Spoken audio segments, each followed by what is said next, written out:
হাতে।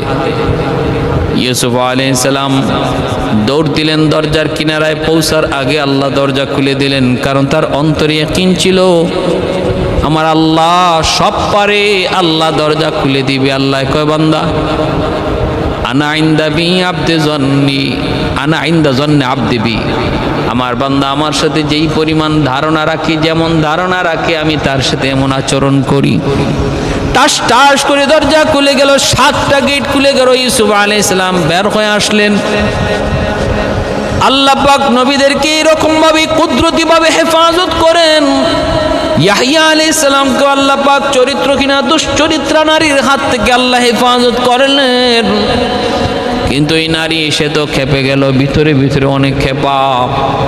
অনেক খেপা। ওই অনুষ্ঠানের ভিতরে বাদশা যখন বলল রানী তুমি কি চাও, সে বলে জাকারিয়ার পুত্র ইয়াহিয়ার মাথা চাই। কয় এটা স্যার আর কিছু বলো? কয় না আর কিছু না, এটাই চাই। কয় তাহলে ঠিক আছে, জল্লাদ পাঠিয়ে দিল। ভাইরা বন্ধুরা, হযরত ইয়াহইয়া আলাইহিস সালাম তিনি মিম্বরে সিজদারত ছিলেন, দাউদ আলাইহিস জাকারিয়া আলাইহিস সালামও পাশে তিনি নামাজ পড়তেছিলেন। ওই অবস্থায় জাকারিয়া আলাইহিস সালাম নামাজরত আর ইয়াহইয়া আলাইহিস সালাম সিজদারত। জল্লাদ আইসাই ঠান্ডা মাথায় সিজদারত অবস্থায় ইয়াহইয়া আলাইহিস সালামের কল্লাটা কাটলো, কল্লা আলাদা করে ফেললো। হযরত ইয়াহইয়া আলাইহিস সালাম শহীদ হয়ে গেলেন। জাকারিয়া আলাইহিস সালাম তিনি নামাজরতই ছিলেন। ছেলের শহীদ হওয়ার দৃশ্য দেখার পরও নামাজ ভাঙ্গেন না, কারণ অন্তরে মহব্বত হলো আল্লাহ পাকের। ওয়াল্লাযীনা আমানু আশাদ্দু হুব্বান লিল্লাহ, আল্লাহ পাক বলেন যারা ঈমানওয়ালা তারা আমি আল্লাহকে বেশি ভালোবাসে, মহব্বত করে। ভালোবাসা যদি মোকাবেলায় দাঁড়ায়, সন্তানের ভালোবাসা বাদ দিয়ে আল্লাহর ভালোবাসাকে গ্রহণ করে, স্ত্রীর ভালোবাসা যদি আল্লাহর মোকাবেলায় দাঁড়ায়, আল্লাহকে আগে ভালোবাসে, এমনি ভাবে দুনিয়ার ভালোবাসা যদি আল্লাহর মোকাবেলায় দাঁড়ায়, আল্লাহর ভালোবাসাকে প্রাধান্য দেয়, ইমানদারের লক্ষণ। আল্লাহ বলেন এটা খাঁটি ইমান ওয়ালাদের আলামত, তারা আল্লাহকে বেশি ভালোবাসে। জাকারিয়া আলাইহিস সালাম সিজদারত, তিনি নামাজে আল্লাহর সাথে কথা বলেন, কারণ as-সালাতু মিরাজুল মুমিনিন, নামাজ হলো মুমিনের জন্য মেরাজ। নামাজ হলো মুমিনের নামাজির সাথে আল্লাহ পাকের একটা মহব্বত, আল্লাহ পাকের ভালোবাসা, আল্লাহ পাকের ভালোবাসা। ভাইরা বন্ধুরা, ওই নামাজের ভিতরে তিনি আজ পাইলেন, কিন্তু নামাজ ভাঙলেন না। মেরাজের রজনীতে আমার নবী যখন জাকারিয়া আলাইহিস সালামের সাথে আকাশে দেখা হয় এবং হত্যার বিবরণ নিজে শুনেন, নবী বলেছিলেন আল্লাহ আপনাকে কত বড় ধৈর্য দিয়েছেন। একজন বাবা সন্তানের হত্যার দৃশ্য দেখার পরও কেমন করে স্বাভাবিক থাকে। আল্লাহর ভালোবাসা যার অন্তরে এত বেশি, এত বেশি ভালোবাসা, বিধায় এটা সম্ভব হয়েছে, নতুবা সম্ভব নয়। ভাইরা বন্ধুরা, তবে মনে রাখবেন যার অন্তরে যারে আল্লাহ যত বেশি ভালো পায়, তার দ্বারা ভুল কম হলেও সেটা বড় হয়ে যায়। হাসানাতুল আবরার সাইয়্যাতুল মুকাররাবিন, একজন আম মানুষ যা করে, একজন আলেম যদি তা করে, আওয়ামকে আল্লাহ ধরে না, কিন্তু আলেমকে আল্লাহ ধরে ফেলবে। একজন সাধারণ আলেম যা করলো, একজন বুজুর্গ আল্লাহওয়ালাও তা করলো, সাধারণ আলেমকে আল্লাহ পাকড়াও করবে না, কিন্তু বুজুর্গকে আল্লাহ পাকড়াও করে ফেলবে। একজন ওলি আল্লাহ যা করে তারে আল্লাহ ধরবে না, কিন্তু এই দুষ্টাই যদি একজন নবী করে, আল্লাহ তারে পাকড়াও করে ফেলবে। কারণ যে আল্লাহর যত কাছে তার অপরাধ তত বড়, তার অপরাধ তত বড়। যে আল্লাহর যত কাছে তার অপরাধ ছোট হলো তত বড়। হাসানাতুল আবরার সাইয়্যাতুল মুকাররাবিন, ইয়াকুব আলাইহিস সালাম তাহাজ্জুদের নামাজে রত,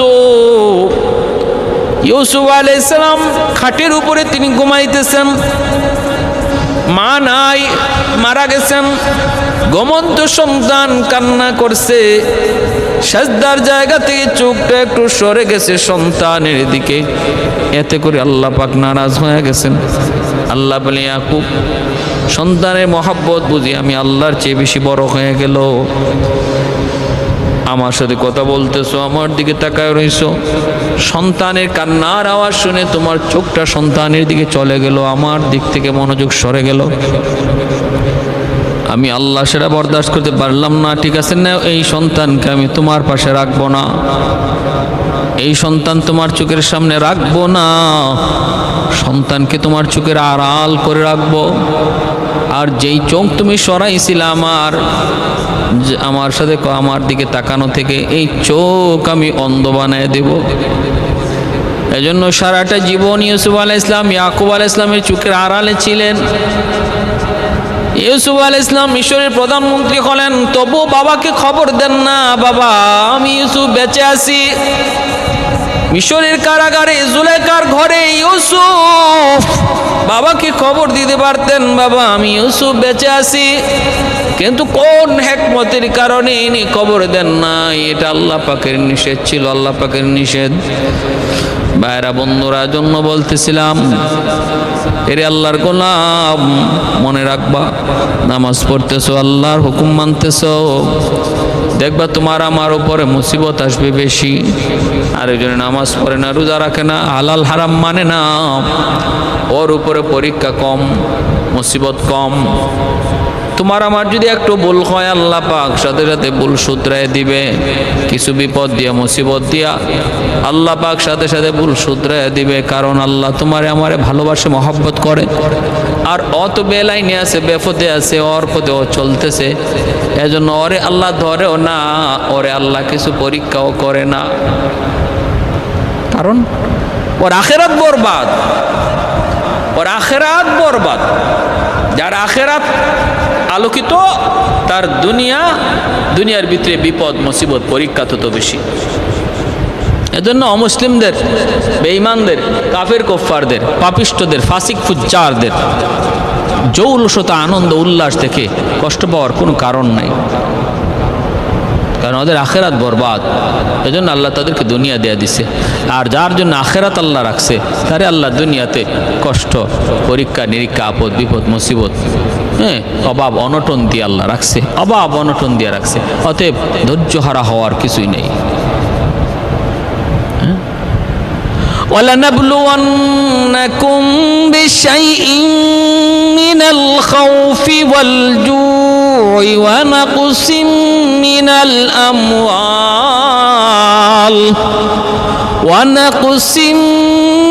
مِّنَ الْأَمْوَالِ وَالْأَنفُسِ وَالثَّمَرَاتِ وَبَشِّرِ الصَّابِرِينَ।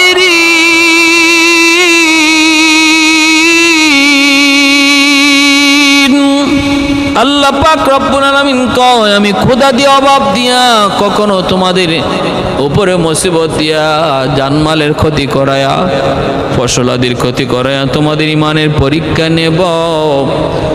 যারা সবর করবা তাদের জন্য রয়েছে পুরস্কার, তাদের জন্য আমি আল্লাহর পক্ষ থেকে পুরস্কার। ভাইরা বন্ধুরা, জন্য বলতেছিলাম, জাকারিয়া আলাইহিস সালাম আল্লাহ নবীর কাছে বলছেন, মেরাজের রজনীতে মায়ার নবীর সাথে দেখা হয়েছে। ইয়াহইয়া আলাইহিস সালামের মাথাকে কর্তন করা হলো। এই খণ্ডিত মাথা ওই যে ভাইরা বন্ধুরা, যেই মেয়ে 3 রাওয়ায়াতের কথা বললাম, প্রথম রাওয়ায়াতের কথা শুনেন। খণ্ডিত মস্তকটা যখন নিয়ে যাওয়া হলো, ওই রাজার ছেলের বউ, পুত্রবধূ তার কাছে নিয়ে যখন দিল, নেও মাথা নেও, তোমাকে আবার বিবাহ করার ক্ষেত্রে যে বলছিল হালাল না, হিল্লা করা লাগবে, তার মাথা লইয়া যাও। কার? কই ইয়াহইয়া। আমার ভাইরা কিতাবের ভিতরে লিখেন, ইয়াহইয়া আলাইহিস সালামের কর্তিত মাথা থেকে ও তখন আওয়াজ বের হইতেছিল, হালাল নয়, বৈধ নয়, অবৈধ। হিল্লা ছাড়া অন্যত্র বিয়ে বসা ছাড়া আবার বিয়ে করা হারাম, বৈধ নয়, অবৈধ। কর্তিত মাথা থেকে আওয়াজ বের হয়, সাথে সাথে একটা পাত্রের মধ্যে ডেকে ফেলে। এই ঢাকা পাত্রটা লইয়া যখন ওই পুত্রবধূ ওই রাজার ছেলের বউ নিজের কাছে রাখলো, মেয়ে মার কাছে লয়ে গেল, মার কাছে লয়ে গেল। মার কাছে নেওয়া মাত্রই মারে দেখাইতেছে, মায়ও দেখতেছে, মাথা থেকে আওয়াজ বের হইতেছে, হারাম হারাম হারাম আওয়াজ বের হইতেছে, করতে দাও মাথা থেকে, হারাম হারাম। ভয় পেয়ে গেছে। সাথে সাথে মায় দেখে এই রানী, এই রাজকুমারের বউ পা জমিনের ভিতরে দেবে গেছে। হায় হায়, পা দেবে গেছে। একটু পরেই দেখা গেল কোমর পর্যন্ত মাটিতে দাপতেছে। এরপরে দেখা যায় বুক পর্যন্ত দাপতেছে। মেয়ে চিল্লাইতেছে, মা আমারে বাঁচাও, মা আমারে বাঁচাও। কিন্তু বাঁচানোর কোনো সুযোগ নাই। আল্লাহ ধরে না, ধরে না, আল্লাহ ধরলে ছাড়ে না, আল্লাহ ছাড় দেয়, ছেড়ে দেয় না। ইন্না বাতুশা রাব্বিকা লাশাদীদ। আল্লাহ পাকের ধরা বড় শক্ত ধরা, কঠিন ধরা। এজন্য আল্লাহ ধরছে, জমিন ধরে ফেলছে। বুক পর্যন্ত যখন দেবে যায়, মা চিল্লাইতেছে, মেয়েও চিল্লাইতেছে। এরপরে মা কইতেছে, রে জল্লাদ, তাড়াতাড়ি করে আমার মেয়েটা জমিনে দেবে যাইতেছে, কিছুই তো আর পাইব না, অন্তত তার মাথাটা রেখে দে। জল্লাদ এক কুবে মাথাটা আলগা করে মাথাটা রেখে দিল। দেখো মাটির ভিতরে দাপতে শুরু করলো। চার কল্লা এনেছে, যেই নবীর কল্লা এনেছে আল্লাহ পাক রব্বুল আলামিনের বদলা দুনিয়াতে তার কল্লাও একই জায়গায় রেখে দিয়েছে। ইয়াহইয়া আলাইহিস সালাম যেই জায়গায় ওনার মাথাটাকে রাখা হলো, দাফন করা হলো, ওই মাটি থেকে উপর দিকে রক্ত উঠতো, রক্ত প্রবাহিত হইত। বখতে নসর বাদশাহ ঈসা যখন ৭৫,০০০ ইহুদিকে জবাই করলো, ওই রক্ত প্রবাহিত হওয়া বন্ধ হলো। যে ইহুদিরা নবীদের সাথে এত খারাপ আচরণ করেছে, এত খারাপ আচরণ করেছে, জাকারিয়া আলাইহিস সালামের ব্যাপারেও এমন ঘটনা, ওনাকেও হত্যা করেছে এই বনি ইসরাইলের ইহুদিরা। বনি ইসরাইলের নবী অনুসারী যারা, তারা তো ছিল ভালো, কিন্তু এদের ভিতরে যারা মুনাফিক ছিল, এরা ছিল ইহুদি। ভাইরা বন্ধুরা, ৭৫,০০০ ইহুদিকে হত্যা করলো বখতে নসর। আল্লাহ পাক রব্বুল আলামিন প্রতিশোধ নেওয়াইলেন, নবী হত্যার প্রতিশোধ নেওয়াইলেন। রক্ত প্রবাহিত হওয়া বন্ধ হলো, রক্ত প্রবাহিত হওয়া বন্ধ হলো। এ ভাই, এজন্য বলতেছিলাম হযরত ইয়াহইয়া আলাইহিস সালামের শাহাদাতটা এইভাবে হয়েছে। আল্লাহ পাক রব্বুল আলামিন বদলাও নিছে। আল্লাহ পাক কি করছে? উপযুক্ত বদলাও নিছে। হযরত ইয়াহইয়া আলাইহিস সালামের হত্যা এইভাবে করলো বনি ইসরাইলীরা, কিন্তু বদলা আল্লাহ নিলেন না। আল্লাহ যথাযথ বদলা নিলেন। এই জন্যই ইমানদার মোমেনদের সাথে যারাই যখন যে যুগে অন্যায় আচরণ করবে, আল্লাহ পাক এটা ধরবেন, আজ নয় কাল। জালেম দিয়া জালেমকে আল্লাহ শায়েস্তা করবেন। যারা মজলুমের উপরে জুলুম করেছে, ওই জালেম আজ নয় কাল আরেক জালেম দ্বারা আক্রান্ত হবে। বনি ইসরাইলের ইহুদিরা বড় জালেম ছিল, বহু নবী পয়গম্বরগণকে তারা শহীদ করেছে। ইয়া হাসরাতান আলাল ইবাদ মা ইয়াতিহিম মির রাসূলিন ইল্লা কানু বিহি ইস্তাহজিউন। আল্লাহ পাক আফসোস করে করে বলেন, হায় আফসোস, আমার গোলামদের প্রতি আমি আল্লাহর বড় আফসোস। এরা আমার এমন কোনো নবী নাই যে নবীর উপর সাথে ওরা ঠাট্টা করে নাই, মস্কারি করে নাই, জুলুম করে নাই। আমার এমন কোনো নবী নাই যে নবীর উপরে আমার বান্দারা, আমার গোলামেরা তারা কোনো নির্যাতন করে নাই। সকল নবীর উপরই তার উম্মতেরা নূহ নবীর উপরে এত বৃষ্টির মতো পাথর ছিটাইতো, বৃষ্টির মতো স্তূপের নিচে পড়ে যেতেন আল্লাহর পয়গম্বর নূহ। সন্ধ্যার সময় জান্নাতি মলম লইয়া জিব্রাইল আমিন হাজির হইতেন। স্তূপের নিচ থেকে পয়গম্বর নূহ আলাইহিস সালামকে তুলতেন, জান্নাতি মলম তিনি লাগাইতেন। এই জান্নাতি মলম লাগায় লাগায় কিছুটা সুস্থ করতেন। সুস্থ হওয়ার পরে নূহ নবী জিজ্ঞেস করতেন, নবী গো আগামীকাল কি কাজ? বলতেন, ভাই জিব্রাইল আগামীকাল কি কাজ? জিব্রাইল আমিন কয়, নবী গো আজকে যেই কাজ আগামীকালও সেই কাজ। দ্বিতীয় দিনও দাওয়াত দিতেন, আবার বৃষ্টির মতো পাথর ওই স্তূপ থেকে আল্লাহর পাক আল্লাহ জিব্রাইলকে পাঠিয়ে তুলতেন, ওখান থেকে বের করিতেন, জান্নাতি মলম লাগাইতেন, শরীরটা সুস্থ হইত। প্রচন্ড ব্যথা। ভাই জিব্রাইল আগামীকাল কি কাম? বলে আজ যে কাম আগামীকালও সেই কাম।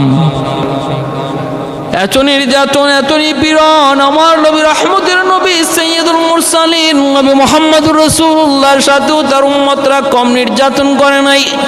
আপনজন প্রিয়জন আপন চাচারা পর্যন্ত নবীকে জন্মভূমিতে থাকতে দেয় নাই। বাধ্য হয়ে আমার নবী মদিনায় হিজরত করতে হলো। একথারে আল্লাহ পাক আফসোস করে সূরা ইয়াসিনের মধ্যে বলছেন, ইয়া হাসরাতান আলাল ইবাদ মা ইয়াতিহিম মির রাসূলিন ইল্লা কান বিহি ইস্তাহজিউন। আমার ভাইরা বন্ধুরা, এজন্য বলতেছি যে ওলি আল্লাহদের সাথে নবী পয়গম্বরগণের সাথে বেয়াদবি কইরা কখনো কেউ কোনোদিন সার পায় নাই। হয়তো সাময়িক কিছু সুযোগ পাইছে, আজ নয় কাল আল্লাহ তারে ধরছেন। মান আদালি ওয়ালিয়ান ফাকাদ আযানতুহু বিল হারব। হাদিসে কুদসি আল্লাহ নিজে বলেন, আমার ওলির সাথে যারা দুশমনি করে, আমার ওলি আল্লাহদের সাথে যারা দুশমনি করে, আমার নবী পয়গম্বরগণের সাথে যারা দুশমনি করে, এখানে ওলি বলতে আল্লাহর বন্ধু, আল্লাহর প্রিয় বান্দা। আল্লাহ বুঝাইছেন, আমার প্রিয় বান্দাদের সাথে যারা দুশমনি করে আমি তাদের সাথে যুদ্ধ ঘোষণা করি। নবীদের সাথে দুশমনি আল্লাহর সাথে যুদ্ধ ঘোষণার শামিল। ওলি আল্লাহদের সাথে দুশমনি আল্লাহর সাথে যুদ্ধ ঘোষণার শামিল।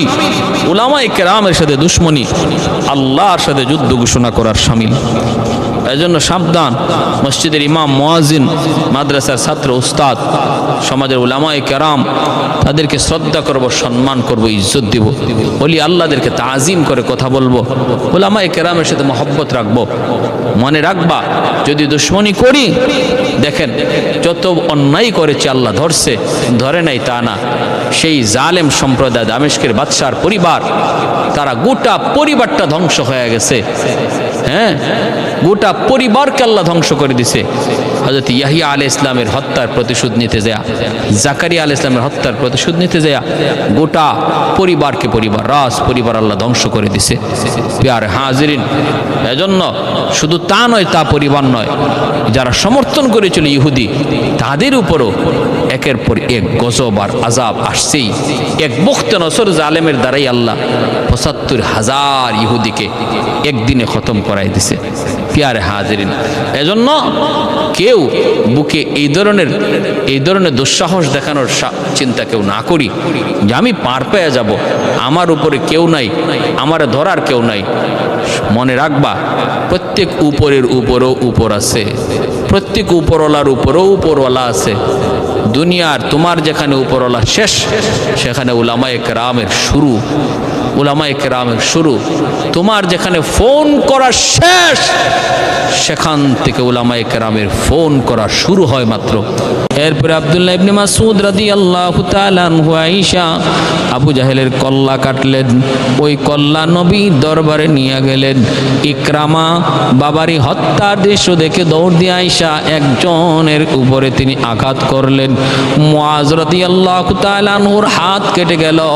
ওই হাতটা অল্প কিছু ঝুলাইছিল, এই ঝুলন্ত হাতটাকে পায়ের নিচে রেখে টান দিয়ে ছিঁড়ে ফেলে দিলেন আর বললেন, এরে হাত, আল্লাহর জন্য তোরে আল্লাহর রাস্তায় শহীদ করলাম, কোরবানি দিলাম।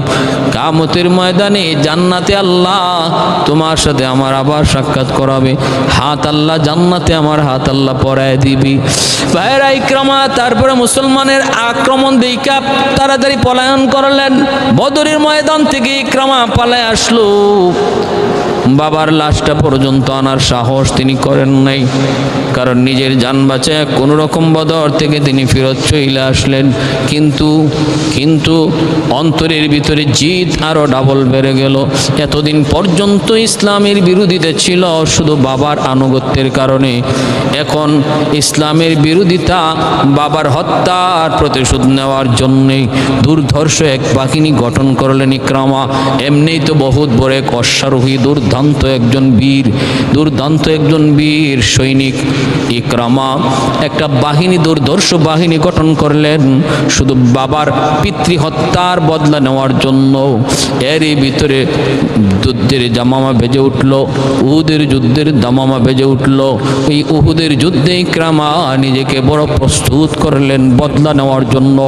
তিনি তার বাহিনী নিয়ে সামনে যাবেন। তার স্ত্রী উম্মুল হাকিমকেও তিনি বললেন, বড় মহব্বতের, বড় ভালোবাসার স্ত্রী, স্বামী স্ত্রীর ভিতরে কঠিন ভালোবাসা ছিল।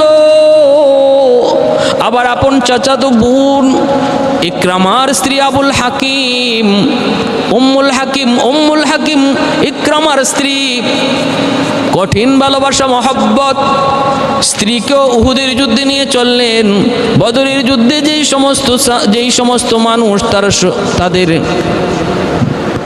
খতম হয়েছে, বদরের যুদ্ধে তাদের যেই সমস্ত মানুষগুলো তারা খুন হয়েছে, তাদের স্ত্রীদেরকেও ইকরামা উহুদের যুদ্ধে নিয়ে গেলেন। তারা যেন পেছন থেকে তবলা বাজায়, ঢোল বাজায়, যোদ্ধাদেরকে তারা যেন উৎসাহ দেয়। উম্মুল হাকিমকেও বলল, তুমি ওই নারীদের সাথে থাকবা, আমাদেরকে উৎসাহ দিবা।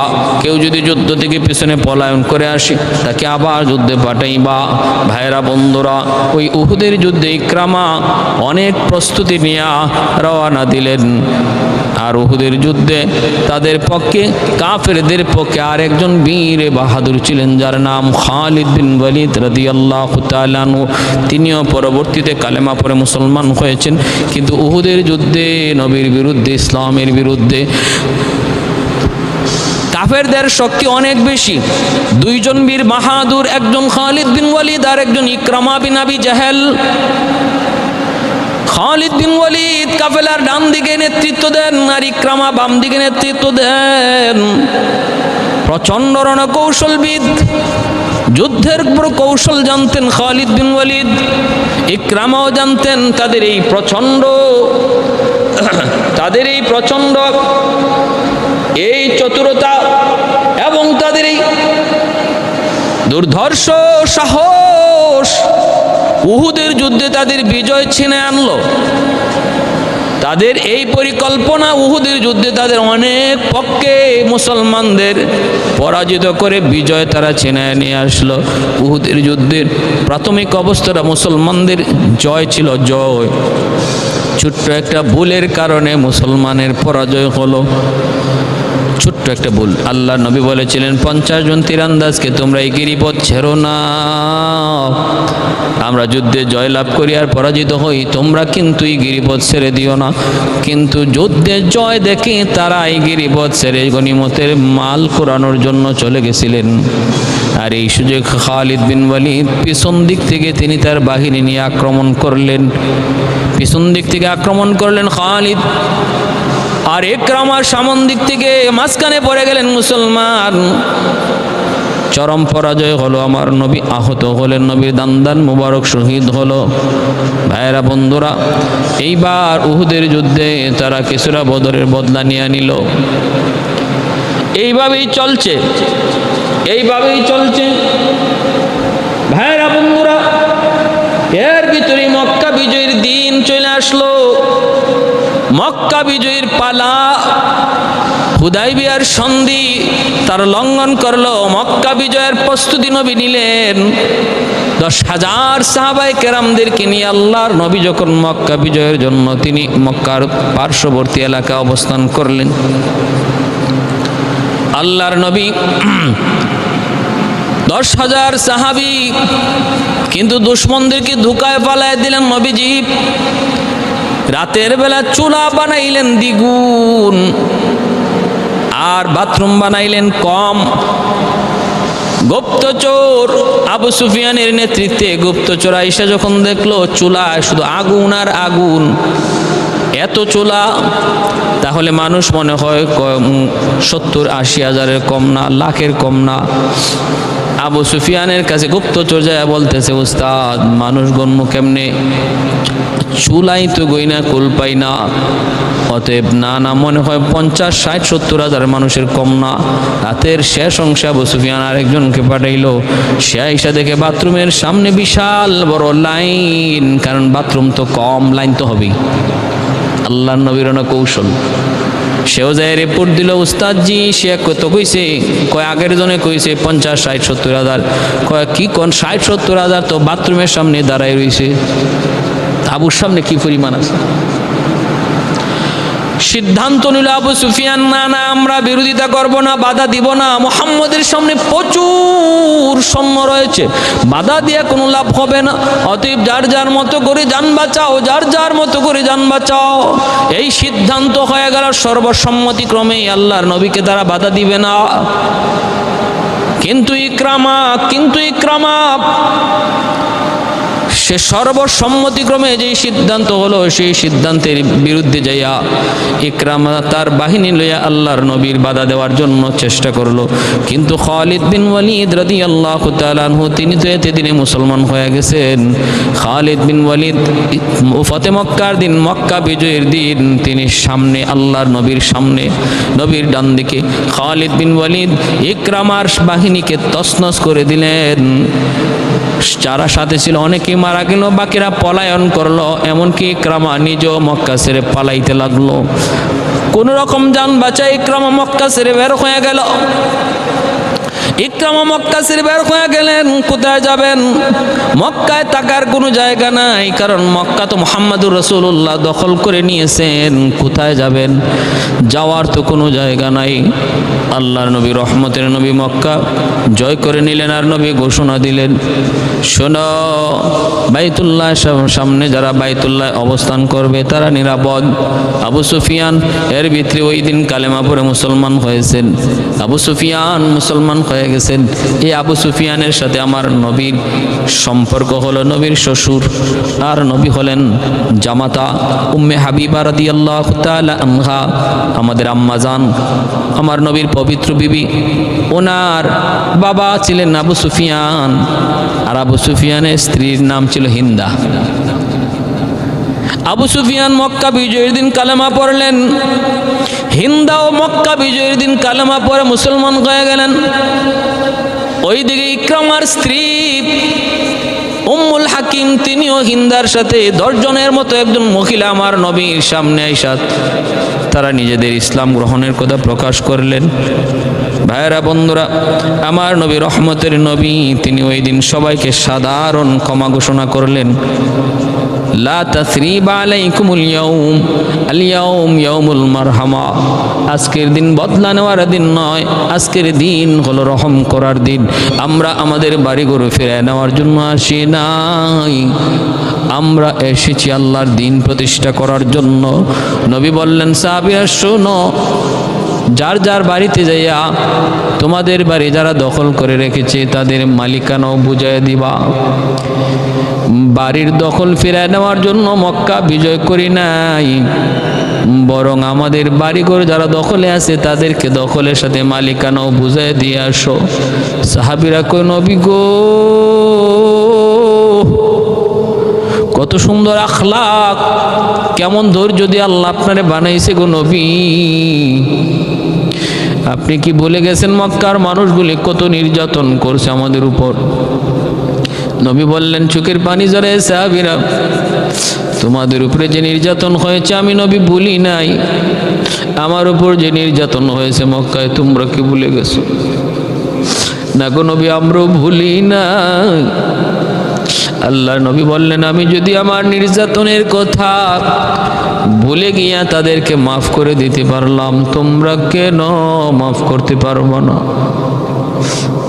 আল্লাহ নবী সাধারণ ক্ষমা ঘোষণা করে দিলেন।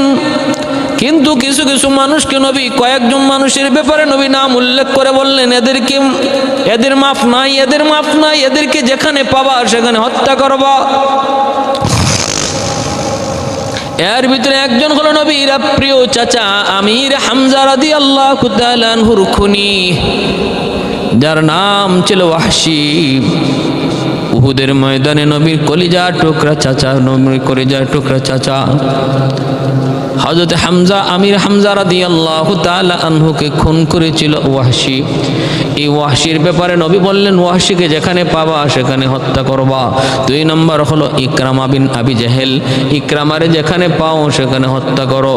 আল্লাহর নবী ঘোষণা দিলেন, কেউ বাধা দিল না, ইকরামা বাধা দিল, যার কারণে কিছু রক্তপাত ঘটে গেল, কিছু রক্তপাত ঘটলো। অতএব ইকরামারে যেখানে পাও সেখানে আটকাও। নবী এইভাবে ঘোষণা দিলেন। আরেকটা বেঈমান, নবীর দুশমন, নবীরে গালাগালি করতো, আল্লাহর নবী তার ব্যাপারেও বললেন, ওরে যেখানে পাও সেখানে ধরো। সে নিজেকে বাঁচানোর জন্য বাইতুল্লাহর দরজার পাশে যেয়ে দাঁড়ায় রইল, কারণ সে জানতো হেরেমের ভিতরে মুসলমান কখনো খুন খারাপি করে না, এটা আল্লাহর নির্দেশ। কিন্তু আল্লাহ পাক রব্বুল আলামিন জানায় দিলেন, বন্ধু ওই নাফরমান সে যদিও আমার ঘরে দাঁড়ায় আছে নিরাপত্তার উসিলা লইয়া, যাও আমি আল্লাহর নির্দেশ দিলাম, ওরে আমার ঘরের সামনে খুন করো, কারণ আমি আল্লাহ সব সইতে পারি, কিন্তু আমার হাবিব, আমার বন্ধুকে যে গালি দেয় আমি আল্লাহ সইতে পারি না। মান সাব্বা নাবিয়ান ফাকতুলু। আল্লাহর নবী সাহাবীদেরকে আদেশ করলেন, বাইতুল্লাহ হেরেমের ভিতরে ওরে খুন করা হলো। তাহলে চিন্তা করে দেখেন, নবীকে গালি দিলে, আল্লাহ নবীকে কেউ অপমান করলে তার শাস্তিটা কেমন কঠিন। যেখানে হত্যা করা, যেখানে খুন করা, যেখানে বিচার করা নিষেধ, ওই জায়গায় পর্যন্ত আল্লাহ আদেশ দিলেন, ওরে ওখানে খুন করো, ওখানেই খুন করো। এত বড় জঘন্য অপরাধ, এটা মাফ করার মতো নয়। এই অপরাধ কোনো জায়গায় মাপ পাওয়ার মতো নয়। আমার ঘরের ভিতরে ডুইকাও যদি বসা থাকে, ওরে ধইরা আনো, ওরে ওখানে খুন করো। জানতেন কোনো বিষয় নয়। অতএব নবীর গালি দিবে আর আমি যদি চুপ থাকি, নিঃসন্দেহে আমি মুনাফিক, আমি মুসলমান নই। ইযা সাররাতকা হাসানাতুকা ওয়া ইযা সাআতকা সাইয়্যাতুকা ফাআনতা মুমিন। সাহাবী জিজ্ঞেস করেন, মাল ঈমান ইয়া রাসূলুল্লাহ, ঈমান কাকে বলে গো নবী? নবী বলেন, ইযা সাররাতকা হাসানাতুকা ওয়া ইযা সাআতকা সাইয়্যাতুকা ফাআনতা মুমিন। যদি ইসলামের পক্ষে কথা শুনলে তোমার ভালো লাগে, আল্লাহ রসুলের বিপক্ষে কথা শুনলে তোমার খারাপ লাগে, তাহলে বুঝবা তোমার ঈমান আছে। আর নবীর বিরুদ্ধে কথা শুনলে যদি তোমার খারাপ না লাগে, কারণ যে বলছে সে তোমার ভাই, নবীর বিরুদ্ধে যে বলছে সে তোমার বন্ধু, সে তোমার নেতা, সে তোমার নেত্রী, এই কারণে যদি তোমার খারাপ না লাগে, প্রতিবাদের ইচ্ছা না জাগে, মায়ার নবী বলেন, তুমি যত বড় নামাজি হও, যত বড় পাগড়িওয়ালা হও, যত বড় হাজি হও, গাজী হও, নবী বলেন ঈমান নাই, ঈমান নাই, ঈমান নাই, বেঈমান। এটা ঈমানের স্কেল, এটা ঈমানের স্কেল। এবার এই স্কেল দ্বারা আমি আমার ঈমান মাপতে পারি, আমার ঈমান আছে না নাই, কদ্দুর আছে, কি পরিমাণ আছে। আল্লাহ নবী রহমতের নবী বলেন, ওরে হত্যা করো, ওরে ওখানে হত্যা করা হয়েছে। ইকরামাকে যেখানে পাও ধরো। ইকরামা নিজেকে বাঁচানোর জন্য মক্কা ছেড়ে ইয়ামেন চলে যাবে। ইয়ামেন স্ত্রী হিন্দা সহ 10 জন মহিলা নবীর সামনে আইসা হিন্দা কাপড় দিয়ে মুখটা ঢেকে বলতেছে, হিন্দাও তো আমার নবীর প্রিয় চাচা আমির হামজা রাদিয়াল্লাহু তাআলা আনহুর কলিজা চিবায়া খাইছিল হিন্দা, উতবার মায়া। আমার ভাইরা বন্ধুরা, মায়ার নবী দয়ার নবীর সামনে আইসা বলতেছে, মুহাম্মদ তোমার সাথে আমার কঠিন আত্মীয়তা, এই আত্মীয়তার দোহাই দিয়া বলি আমাকে নিরাপত্তা দাও। আমি কালেমা পড়ে মুসলমান হয়ে গেলাম, অন্যায় করেছি, অপরাধ করেছি, ভুল করেছি। আল্লাহ নবীর সাথে আত্মীয়তার সম্পর্ক কি? আবু সুফিয়ানের স্ত্রী যদি হয় হিন্দা, আবু সুফিয়ান তো হলো নবীর শ্বশুর, তাহলে হিন্দা শাশুড়ি। ভাইরা বন্ধুরা, এবার আল্লাহর নবী সাথে সাথে তারে ক্ষমা করে দিলেন, মাফ করে দিলেন। নবী বলতেছেন ঠিক আছে আমি মাফ করে দিলাম। আল্লাহর নবী তার নিরাপত্তা দিলেন, হিন্দাও কালেমা পড়ে মুসলমান হয়ে গেলেন। এবার উম্মে হাকিম ইকরামার স্ত্রী দ্বারা বলতেছে নবী গো, আমিও আমার ঈমান প্রকাশ করলাম, আমিও কালেমা পড়ে মুসলমান হয়ে গেলাম। ওগো নবী, আপনি বড় মহান দিলের মানুষ, মহান দিল, উদার মনের মানুষ। এই মক্কার জমিনে যেই পরিমাণ নির্যাতন আপনার উপর হয়েছে, আপনার সাহাবীর উপর হয়েছে, এরপরে আপনি এইভাবে সাধারণ ক্ষমা ঘোষণা করার কথা না, বদলা নেওয়ার কথা, কিন্তু আপনি বদলা না নিয়ে যে এইভাবে ক্ষমা করে দিয়েছেন গো নবী, আপনি উদার দিলের পরিচয় দিয়েছেন। এমন আখলাক আমি আমার অন্তত নজরে পড়ে না। আল্লাহর জমিনে এমন আখলাক ওলা আরেকজন মানুষ আল্লাহ বানাইছে কিনা আল্লাহ ভালো জানে। আমি আপনার উত্তম চরিত্র, উত্তম আখলাকের প্রশংসা করি। আর নবী গো, একটা আবদার জানাই গো নবী, আমার স্বামী আমার স্বামী আমার স্বামী ইকরামা বিন আবি জাহেল, সে তো অন্যায় করেছে, অপরাধ করেছে। আমি আপনার কাছে তার পক্ষ থেকে আমানত, আপনার কাছে নিরাপত্তা চাই। ওগো নবী, আপনি তার পক্ষ থেকে আপনার কাছে নিরাপত্তা চাই। ভয়ে সে মক্কা ছেড়ে ইয়ামেনের দিকে পালাইতেছে। আপনি যদি আমার স্বামী ইকরামার নিরাপত্তা দেন, আমি দোয়া করি আল্লাহ আপনার নিরাপত্তা আল্লাহ বাড়ায় দেন। এমন ভাবে মায়ার সুরে কান্না করে করে স্ত্রী নবীর সামনে স্বামীর ব্যাপারে আবদার করলো, সুপারিশ করলো। আমার নবীর দিল কত নরম। নবীর চোখ সামনে কেউ চোখ দিয়া পানি আসলে আমার নবীর চোখ থেকে দর দর করে পানি চলে আসতো। আমার নবী কারো কান্নায় কখনো হাসতে পারতেন না, দুশ্মনের কান্নায় নবী কাঁদতেন। ভাইরা বন্ধুরা, নবী তখন ইকরামার স্ত্রী উম্মে হাকিমকে বলতেছেন, যাও আমি ইকরামার নিরাপত্তা দিলাম। এই কথা শোনা মাত্রই উম্মে হাকিম স্বামীর সন্ধানে বের হয়ে গেলেন। সাথে নিলেন একজন রোমান গোলামকে, একজন রোমান গোলামকে সাথে নিয়ে, নিজেরই একটা গোলাম, রোমান গোলামকে সাথে নিয়ে স্বামীর সন্ধানে বের হয়েছেন। রাস্তার মধ্যে ওই গোলাম উম্মে হাকিমের সাথে অন্যায় কাজ করার জন্য আবদার জানাইলো, ফুসলাইতে লাগলো। শয়তান এসে ঢুকছে। দেখবেন বেগানা নারী আর পুরুষ যদি একত্রিত হয়, মাঝখানে মনে রাখবা আরেকজন আসে, সে হলো তৃতীয় জন ইবলিস। বেগানা নারী পুরুষ নিরিবিলি নিরিবিলি একান্ত কোনো জায়গায় যদি এক হয়ে যায়, সাবধান। নিজেরে তুমি যত বড় বুজুর্গই ভাবো না কেন, ওই মুহূর্তটাতে তোমাকে পরাস্ত করার জন্য, তোমাকে ধরা খাওয়ানোর জন্য মিস্টার ইবলিস অনেক শক্তি নিয়ে হাজির হয়।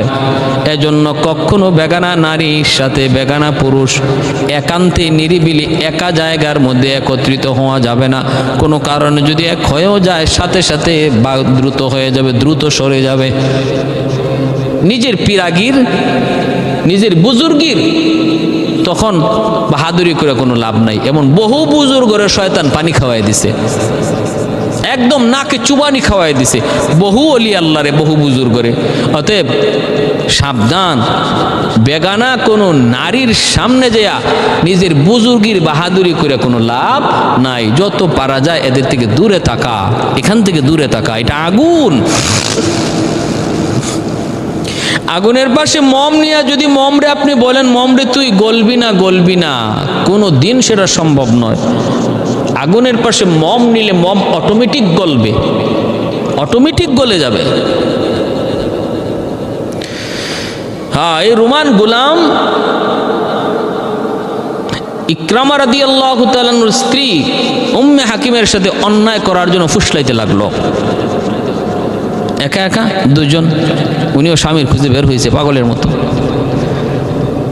উম্মে হাকিম তারে শুধু আশা দিয়া কৌশল করে করে সামনের দিকে নিয়ে যাচ্ছেন, কারণ সে একজন পুরুষ, যদি না করেন তাহলে পারবেন না। সে পুরুষ, জোর জবরদস্তি শুরু করবে, খুন খারাপি হইতে পারে। এজন্য কৌশল করে করে, বুদ্ধি করে করে, আশা নিরাশা এর ভিতরে, টানা দোটানার ভিতরে সামনের দিকে আগায় নিতেছেন। নিয়ে তিনি একটা বস্তির ভিতরে ঢুইকাই চিৎকার করে উঠলেন, আমাকে বাঁচাও, সাহায্য করো। বস্তির মানুষেরা দৌড়ে আসলো, তারপরে বললেন, এই গোলাম আমার সাথে অন্যায় করতে চায়, আমাকে তোমরা ওর কাছ থেকে বাঁচাও। এলাকার মানুষজন তখন ওই গোলামকে বন্দি করলো। এরপরে উম্মে হাকিম একাই তিনি স্বামীর সন্ধানে বের হলেন।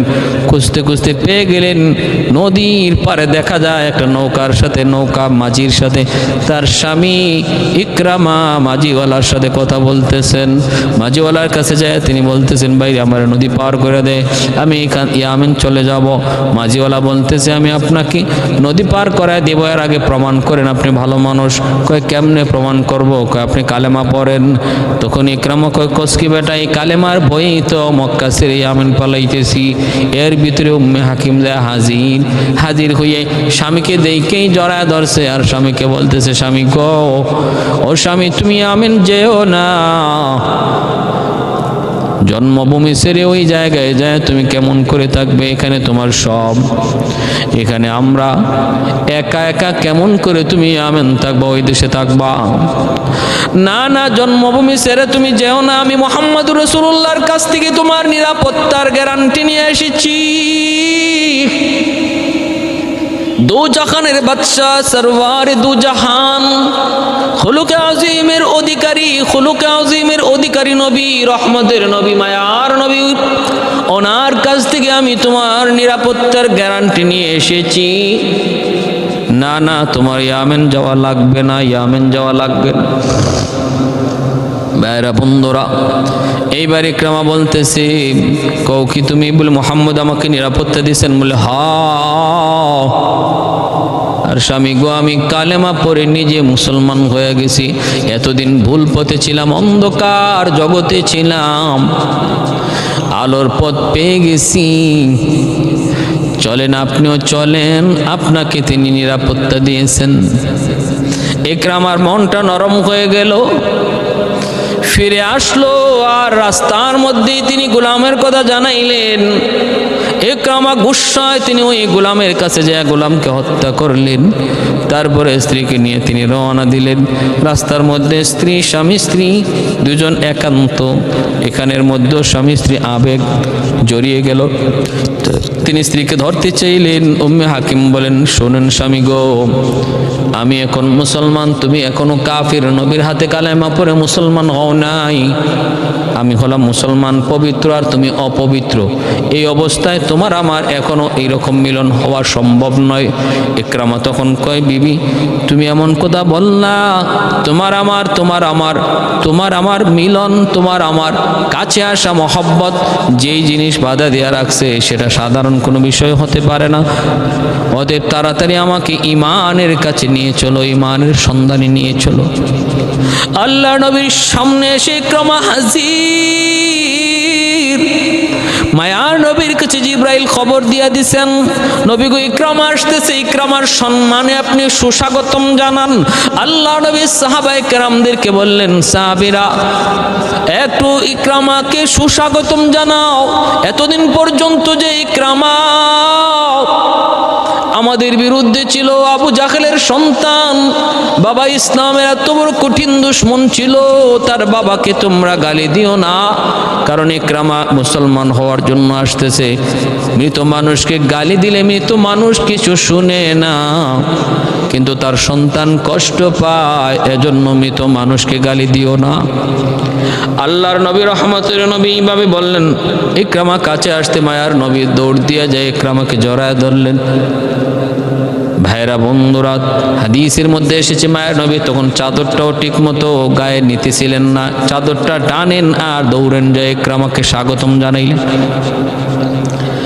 ইকরামাকে আল্লাহ নবী যায় বসাইলেন, মুচকি হেসে আল্লাহ নবী সুস্বাগতম জানান। ইকরামা কই, নবী গ আমার স্ত্রী উম্মে হাকিম বলেছে আপনি নাকি আমাকে নিরাপত্তা দিয়েছেন, কথাটা কতটুকু সত্য? আল্লাহর নবী বললেন, যা বলেছে তোমার স্ত্রী সব সত্য, আমি তোমাকে নিরাপত্তা দিয়েছি। এই কথা বলতেই তখন ইকরামা বলতেছে, এবার আপনি আমার কাছে কি চান বলুন। আল্লাহর নবী বলেন, ইকরামা কিছুই চাই না, চাই শুধু এক আল্লাহর স্বীকৃতি দাও। বলো আল্লাহ এক, তার সাথে আর কোনো শরীক নাই, ইবাদতের উপযুক্ত একমাত্র আল্লাহ, আর আমি আল্লাহর গোলাম, আল্লাহর রসুল, আল্লাহর বান্দা, আল্লাহর রসুল। শুধু এতটুকু বলো, লা ইলাহা ইল্লাল্লাহ মুহাম্মাদুর রাসূলুল্লাহ। ইকরামার সাথে সাথে কালেমা পড়ে নবীর হাতে হাত রেখে কালেমা পড়ে মুসলমান হয়ে গেলেন। এরপরে বলতেছেন, নবী গো আর কি চান? নবী বলেন, নামাজ পড়ো, যাকাত দাও, ভালো কাজের আদেশ করো, গান বাজনা করো না, মদ গাঞ্জা খেও না। আল্লাহর বিধি বিধানগুলা তেনাকে যখন এইভাবে শোনায় দিতেছেন, ইকরামা বলেন, নবী গো আপনি যা বলছেন সব ভালো কাজ, যা আদেশ করেছেন সবগুলি একজন ভালো মানুষের কাজ, আর আপনিও আমাদের সমাজের একজন ভালো মানুষ। ইসলাম নবী হওয়ার আগে আপনি আমাদের মধ্যে ভালো মানুষ ছিলেন, আল আমিন ছিলেন। নবী হওয়ার পরও আপনি আল আমিন। এতদিন যা করেছি ভুল করেছি, ওগো নবী আমি আপনার হাতে হাত রেখে কালেমা পড়ে মুসলমান হয়েছি, এবার আমি আপনার গোলাম, আপনার কদমে আমার মাথা, যা বলবেন আমি শিরোধার্য।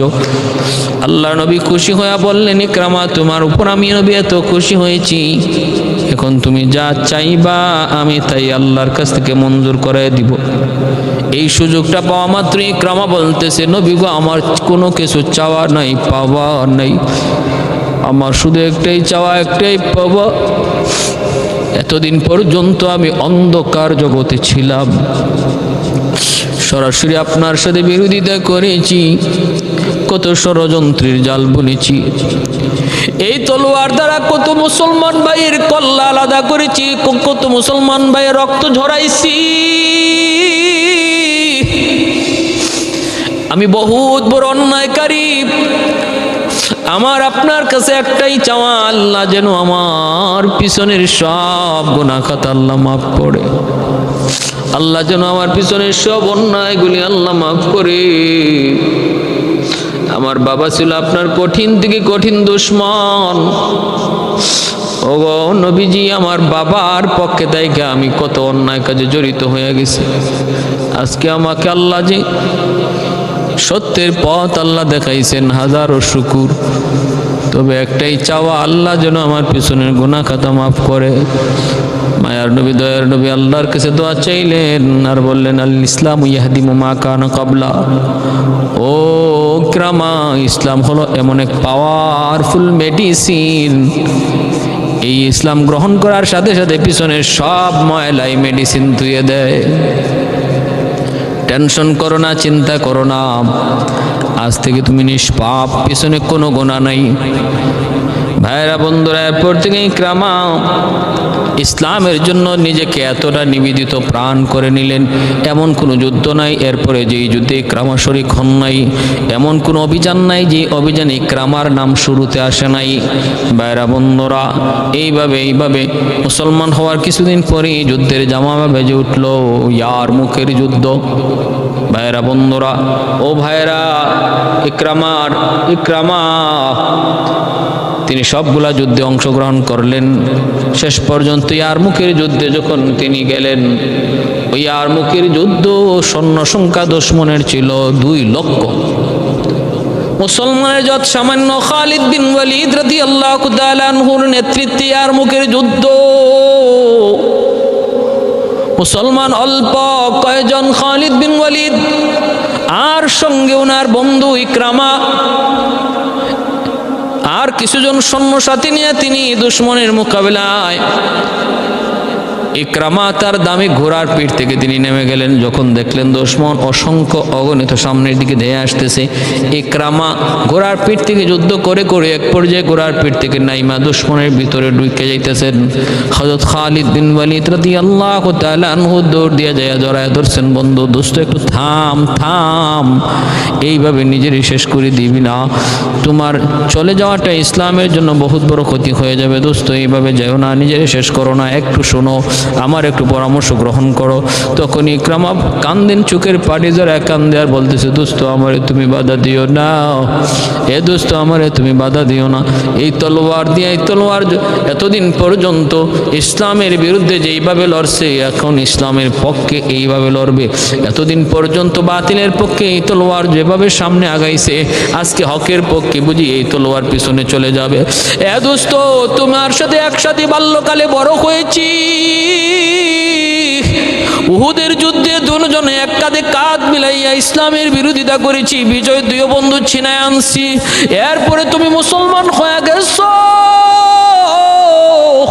কিন্তু আমি তো পারি না, আমি বদনসিব, আমার বড় বদনসিব, আমি তো তোমার সাথে কালেমা পড়তে পারি নাই, অনেক পরে কালেমা পড়েছি, আমি তোমার থেকে অনেক পিছনে চলে গেছি বন্ধু, তুমি আমার থেকে অনেক আগে গেছো নবীর সোহবতে অনেক আগে আসার দ্বারা, অতএব এতটুকু কাফারা তুমি আমাকে আদায় করতে দাও, আমাকে তুমি বাধা দিও না, বাধা দিও না, বাধা দিও না, তুমি বড় ভাগ্যবান, আমি বড় দুর্ভাগা, আমাকে একটু সুযোগ দাও বইলে ইকরামা ভিতরে ঢুকে গেলেন, প্রচন্ড বেগে যুদ্ধ করলেন।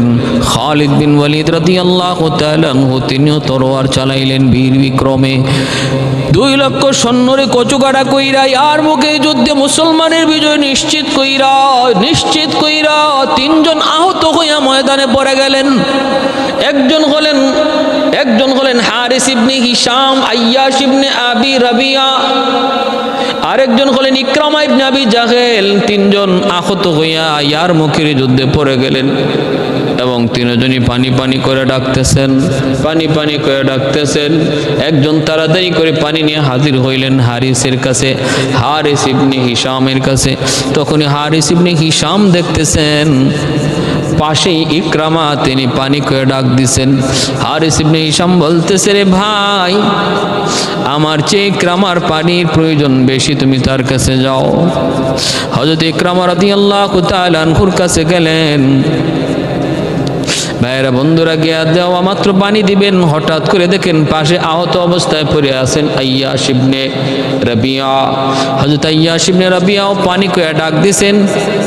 ইকরামা ইবনে আবি জাহেল তখন বলতেছেন, আরে ভাই, আমার চেয়ে মনে হয় আইয়াশের পানির তৃষ্ণা বেশি, তুমি তার কাছে যাও।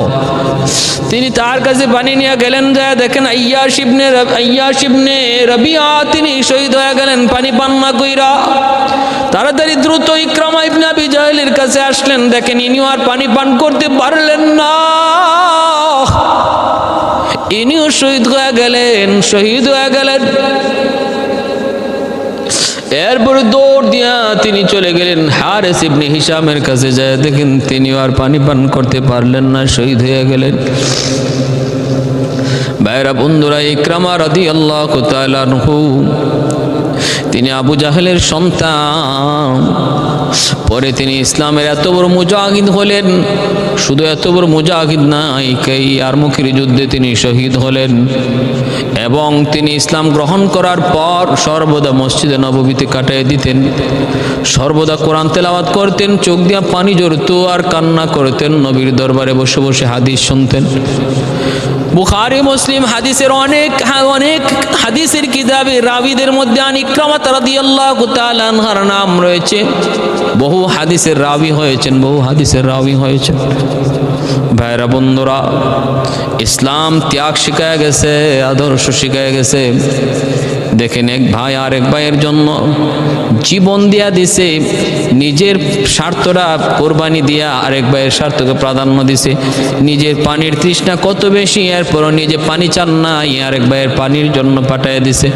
এই মানুষগুলাই ইসলাম গ্রহণ করার আগে নিজের স্বার্থের জন্য আরেকজনকে খুন করেছে। শুধু নিজের পানি খাওয়া না, উটের পানি পান করার জন্য উট, আমার উটে আগে পানি পান করবে, তোরটা পরে, এই নিয়ে ঝগড়া খুন করে ফেলেছে। উটের পানি পান করা নিয়ে যুদ্ধ হয়েছে, যুগকে যুগ, মাসকে মাস, বছরকে বছর। ওই মানুষগুলো ইসলাম গ্রহণ করার পর এতটা আদর্শবান হয়ে গেছেন, এখন নিজে পানি পান না কইরা আরেক ভাইকে পানি পান করতে বলে, অথচ নিজেই পানির তৃষ্ণায় শহীদ হলেন। এর নাম হলো ইসলাম, এর নাম হলো ইসলাম।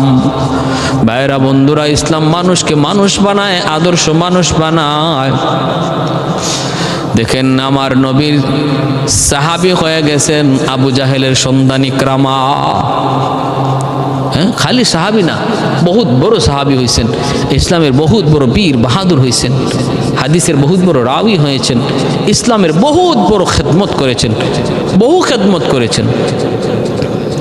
কিন্তু ইসলামের শুরু যুগটা ছিল বাবার নেতৃত্বে, প্রথম দিকটা ছিল বাবার নেতৃত্বে ইসলামের বিরুদ্ধে। আমার ভাইয়েরা বন্ধুরা, এই হলো সাহাবায়ে কেরামের ত্যাগ আর কুরবানি। তাদের এই ত্যাগ আর কুরবানির কারণে আজ আমরা ইসলাম পেয়েছি, আজ আমরা ইসলাম পেয়েছি। যে ইসলামের গোড়ায় সাহাবায়ে কেরামের অসংখ্য অগণিত সাহাবায়ে কেরামের রক্ত ঝরেছে। ইসলাম নামক এই বৃক্ষের গোড়ায় সাহাবায়ে কেরামের রক্তের স্রোত বয়ে গেছে। আজ এই বৃক্ষ আমাদের চোখের সামনে, আমাদের চোখের সামনে আমরা শেষ করে দিচ্ছি। এই বৃক্ষের পাতা, ডাল, ফল সব কিছু আজকে আমাদের দ্বারা নষ্ট হচ্ছে, আমাদের দ্বারা নষ্ট হচ্ছে। মুসলমান কেমন করে জবাব দিবা আল্লাহর সামনে? কেমন করে জবাব দিবা ইকরামার সামনে? কেমন করে জবাব দিবা খালিদ বিন ওয়ালিদের সামনে? কেমন করে জবাব দিবা? হ্যাঁ, যারা ইসলামের জন্য জীবন দিলেন, রক্ত দিলেন, আর আজকে আমি আমার ইসলামের জন্য একটু সময় দিতে পারি না, একটু জান, একটু মাল দিতে পারি না, একটু মসজিদে আসার সুযোগ হয় না আমার, এই ইসলামের জন্য উলামায়ে কেরামের সোহবতে যাওয়ার সুযোগ আমার হয় না, খাঁটি আল্লাহ ওয়ালাদের সোহবতে যাওয়ার, ওলি আল্লাহদের কাছে যাওয়ার সুযোগ আমার হয় না। জন্মের পরই পেয়ে গেছি ইসলাম, বাপদাদার থেকেই পেয়ে গেছি ইসলাম, এজন্য কদর বুঝি না, এজন্য এর কদর বুঝি না। বুঝতাম যদি এই ইসলাম আমাকেও আজকে রক্তের সাগর পাড়ি দিয়া এই ইসলাম আমি গ্রহণ করতাম, তাহলে এর কদর বুঝতাম, এর কদর বুঝতাম। এখনো সময় আছে যুবক, কদর করো, কদর করো আল্লাহর দোহাই, নতুবা আরাকানের অবস্থা বাংলার জমিনে হবে, ফিলিস্তিনের অবস্থা বাংলার জমিনে হবে, কাশ্মীরের অবস্থা বাংলার জমিনে হবে। অতএব এখনো সময় আছে, নিজের রংটারে বদলাও, সাহাবীদের রং ধরো, মদিনাওয়ালার রং ধরো, সাহাবীদের আদর্শ গ্রহণ করো, গ্রহণ করো। দুশ্মনের হাতে জবাই হওয়ার আগে, দুশ্মনের হাতে দ্বিখণ্ডিত হওয়ার আগে, নিজের সন্তান, নিজের বিবি, বাচ্চা, মা, বাবা কুরবানি হওয়ার আগে আল্লাহকে খুশি করো, তখন আল্লাহর গাইবী মদদ তোমার আমার সাথে আসবে। অবশ্যই আল্লাহর গাইবী মদদ আমাদের অপেক্ষায় আছে। আমরা চাইতে দেরি, সাহায্য আসতে দেরি হবে না। আগে আল্লাহকে খুশি করো, আল্লাহকে খুশি করো, নিজের আমলের মধ্যে শুদ্ধ সুন্দর করো, বেঈমান ইহুদিদের কালচার ছাড়ো। আল্লাহ আমাদের সবাইকে কথাগুলোর উপর আমল করার তৌফিক দান করুন। ওয়া আখির দাওয়ানা আনিল হামদুলিল্লাহি রাব্বিল আলামিন।